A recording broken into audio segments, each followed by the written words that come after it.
Hello party people and welcome back. In today's video, we're going to talk about the two main kinds of real estate that you're going to run into as you go throughout your life. The first being commercial real estate. The second being residential real estate. So the first type of real estate that you're going to run across in your life is called residential real estate. Most people are only ever going to be interested in buying residential real estate because residential real estate is primarily for people to live in.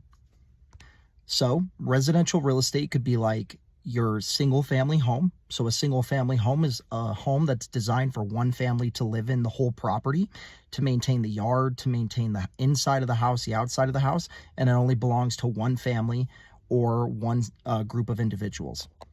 The second kind of residential real estate is like a mobile home. A mobile home is very similar because it is designed for one family to share one dwelling. The only difference is that mobile home can move, and it can be moved from one location to the next. Another subtype of residential real estate is small multifamily homes. So there are large apartment complexes and there are also small apartment complexes.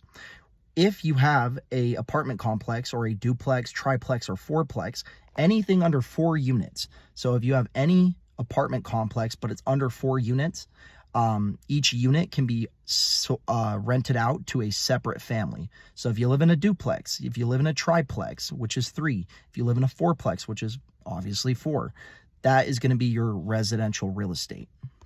So for those of you who have considered or are considering buying property to live in, occupy, the average person is probably going to want to look into residential real estate. There are experts in both fields. There are residential real estate experts, primarily the people who call themselves realtors. Usually they're going to be residential. However, there are specialists in commercial real estate. So let's talk about the difference between commercial and residential. We already covered residential. Let's cover commercial. So commercial real estate, that's for your business owners. That's for people who want to make money off of the land that they're working on. This could include situations where you're buying large multifamily homes. So I explained to you that any building that has 4 units or less is considered residential real estate. But if you have a large apartment complex, kind of like how you see all those meters, I'm sitting in front of a large residential unit. All of those meters, let's see, there's 3, 6, 9, 12, 13. There's 13 different apartment units in this apartment complex. Each of those units is a source of income. So people who buy a large multifamily are going to be doing it to rent it out to tenants. Now, let's just say that you want to start a business and you buy a laundromat. I've heard people say that they want to buy laundromats. Well, laundromats are considered non-residential commercial real estate. They're commercial real estate. So a business like a laundromat, a business where you buy an office space is commercial use. Let's say that you want to buy a storage unit, like you rent out space, you rent out public storage. If you have a storage unit, that is considered commercial real estate. So you guys have seen Dora the Explorer. We're going to play Dora the Explorer Real Estate Edition.